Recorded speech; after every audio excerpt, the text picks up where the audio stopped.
Hello guys, in this video I am going to review the Xiaomi Redmi Note 4G which I have been using for more than 15 days.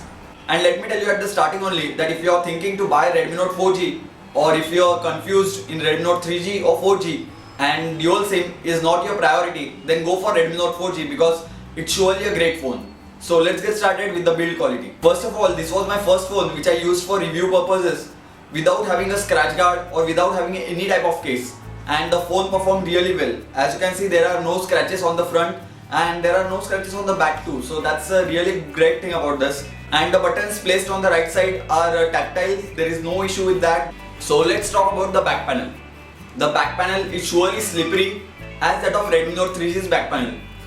It's not always comfortable to hold it, but I think that this back panel is somehow better than Redmi Note 4G. I might be wrong because I used the Redmi Note 3G in a case and I used this without a case for a longer time, so my hand might have become friendly with this, but that's okay. And the back panel is fingerprint magnet, but that's not up to a level on which you have to worry about the back panel's fingerprints. And when it comes to the display on the front, it's covered with Gorilla Glass 3 and the phone performed exceptionally well because I used the phone in my jeans, on the table, I put it everywhere, but there are no signs of scratches on the front or on the back. So let's talk about the camera performance on the Redmi Note 4G.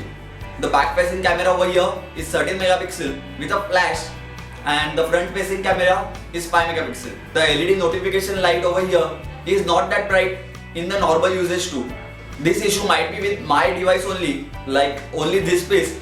So let's come back to the camera performance. Yeah, when it comes to back camera, the phone performs exceptionally well in the outdoor conditions. Like if the outdoor conditions are well lit, there are no issues in the photos. The photos are captured really well.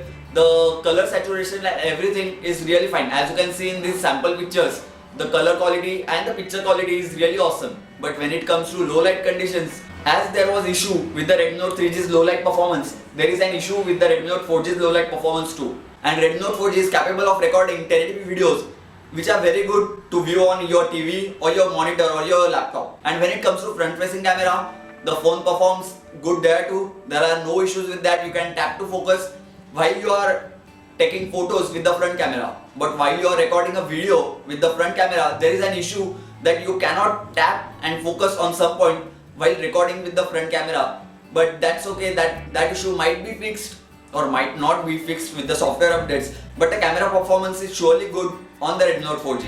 So as we were talking about camera which comes under media, so let's talk about the sound on the Redmi Note 4G. And as you can see, the speaker over here is not the loudest, but it's a good one. I won't rate it on the higher side, but it's not bad at all. And when it comes to the earpiece in the front, the earpiece is clear, loud and very crisp. And I'm pretty much sure the earpiece on the front comes on the louder side of the phones, and whereas this one doesn't come on the louder sides. But that's okay. And the call quality on the Redmi Note 4G was excellent. There were no issues with the call quality, and as the name suggests, the device is capable of having 4G. But as you know, in India there is no 4G as of now, and my data pack was not even 3G, so I was stuck with 2G. And I used 2G and that was a better experience than Redmi Note 3G. I'll do recharge of 3G next time. No, Docomo doesn't have 3G in Mumbai. Shit. So the signal reception was very good. There were no issues with that. So full marks for the signal reception. And one of the important things on the Redmi Note 4G is the display over here. Because the phone is of just rupees 10,000 and it's having a huge 5.5 inch display. Without further ado, I'll tell you that the Redmi Note 4G's display is excellent. There are no issues with that. If you're not into 1080p phones, like you didn't use any 1080p phone before, then you won't notice any difference between 1080p phone or 720p phone. But if you are downgrading from 1080p to 720p, then there are few times when there are noticeable pixels, but that's not an issue. And when it comes to display over here, the display is surely outstanding considering the price of just rupees 10,000 with the massive 5.5 inch display. And IPS display performs as per its name. The viewing angles are really awesome. There are no issues whatsoever with the display. I did not face a single issue with that. And one of the best thing of the Redmi Note 4G is that as we were talking about the display on the front, which is massive as I mentioned too many times, the battery life is not affected. The battery life is awesome, and as you can see over here, the screen on time is 5 hours. Ignore the charging for some time, and for around 4 hours out of this, I was playing Clash of Clans.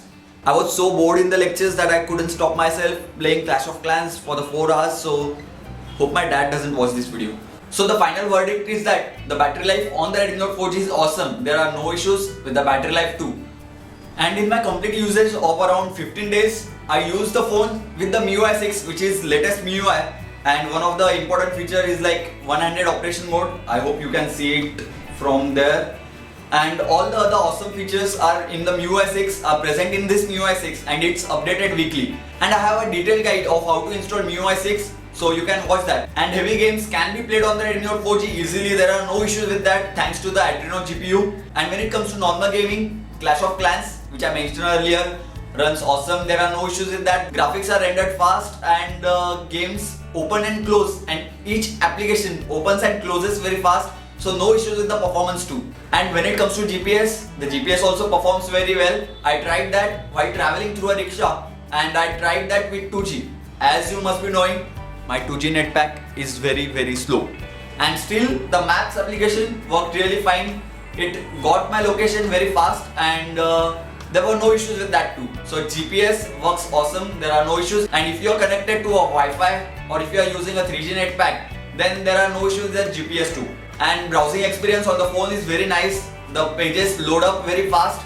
As I mentioned earlier, the signal processing on the Redmi Note 4G is pretty fast. By signal processing, I mean Wi-Fi signal or the network signal, normal SIM card network is working very fine. And the honorable mention is that the Wi-Fi on the Redmi Note 4G is 5 GHz band. Like on the MI3, it had 5 GHz band. On the OnePlus One, it has 5 GHz of band. And on the Redmi Note 4G also, there is 5 GHz of band. So because of this, I can connect to my college Wi-Fi even if I am in classroom, and my friend sitting next to me using the Nexus 5 cannot connect to the same network. So that's surely plus point for the Redmi Note 4G. So the final words, can I suggest this phone to anyone? I would say complete yes, because if the dual SIM is not your priority, then surely go for Redmi Note 4G, as I personally think that Redmi Note 4G is better than Redmi Note 3G in many ways. Even though the Redmi Note 3G is discontinued from the Flipkart as it's mentioned on their site, but it can be continued afterwards, so I cannot say about that. But if dual SIM is not your priority, then go for Redmi Note 4G. So this is it for this video, guys. Thank you for watching my second review, which is of Redmi Note 4G. Hope you liked it. And if you have any suggestions, comments, then don't forget to leave them in the comment section below. I would surely appreciate that. And if you haven't subscribed, don't forget to hit that subscribe button. So thank you guys, thank you for watching my full review of the Redmi Note 4G.